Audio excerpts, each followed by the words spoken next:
ഇന്ന് നമ്മുടെ video Sujatha mixer ഗ്രൈൻഡറിൻ്റെ coupler എങ്ങനെയാണ് ചേഞ്ച് ചെയ്യുന്നത് നമുക്ക് നോക്കാം. ഇതിൽ ടോപ്പിൽ 3 സ്ക്രൂ ഉണ്ട്, അത് നമുക്ക് കഴിക്കാം.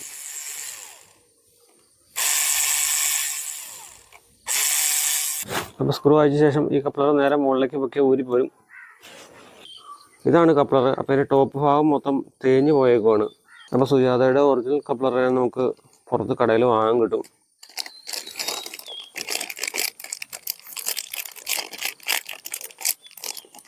അപ്പോൾ നമുക്ക് ഇത് രണ്ടും നോക്കി അറിയാം. പഴയ കപ്ലർ നന്നായിട്ട് തേഞ്ഞു പോയിട്ടുണ്ട്. അത് മാറ്റി നമുക്ക് ഇനി പുതിയ കപ്ലർ സെറ്റ് ചെയ്യാം. ഹോൾ കറക്റ്റായിട്ട് വന്നു. ഇനി നമുക്ക് സ്ക്രൂ ചെയ്യാം.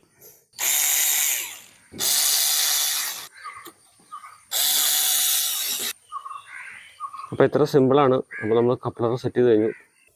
അപ്പോൾ നമ്മുടെ മിക്സർ ഗ്രൈൻഡറിൻ്റെ ഉൾഭാഗത്ത് നിറച്ച് അഴുക്ക് അടിയുണ്ട്. അപ്പോൾ നമുക്കിത് ക്ലീൻ ചെയ്യണമെന്ന് മുകളിൽ ക്ലീൻ ചെയ്യാൻ പറ്റില്ല. അപ്പോൾ നമുക്കിത് ടോപ്പ് പോർഷൻ അഴിച്ചു മാറണം.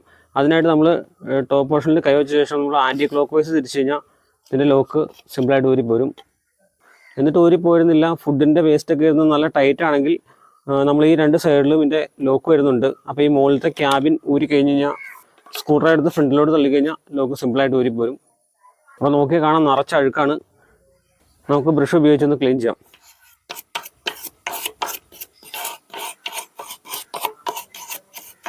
അപ്പോൾ നമ്മുടെ മിക്സർ ഗ്രൈൻഡറിൻ്റെ ഉൾഭാഗം നന്നായിട്ട് ക്ലീൻ ആയിട്ടുണ്ട്. അപ്പോൾ ഇങ്ങനെ ലോക്ക് ഊരി കഴിഞ്ഞാൽ നമുക്ക് ഉൾഭാഗം ക്ലീൻ ചെയ്യാൻ പറ്റും.